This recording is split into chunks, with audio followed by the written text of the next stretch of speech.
কখনো হাত থেকে টাকা শেষ হবে না। এটা আল্লাহর জাতের কসম করে বলছি। এটা পরীক্ষিত আমল।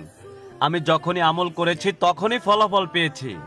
ভিডিওটা দাওয়াতের নিয়াতে অপর মুসলমান ভাই বোনদের কাছে শেয়ার করে দেবেন।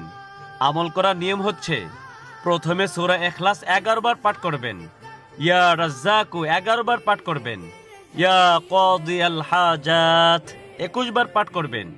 ইনশাআল্লাহ আপনি যখনই আমল করবেন আল্লাহ আপনাকে টাকা দান করবেন।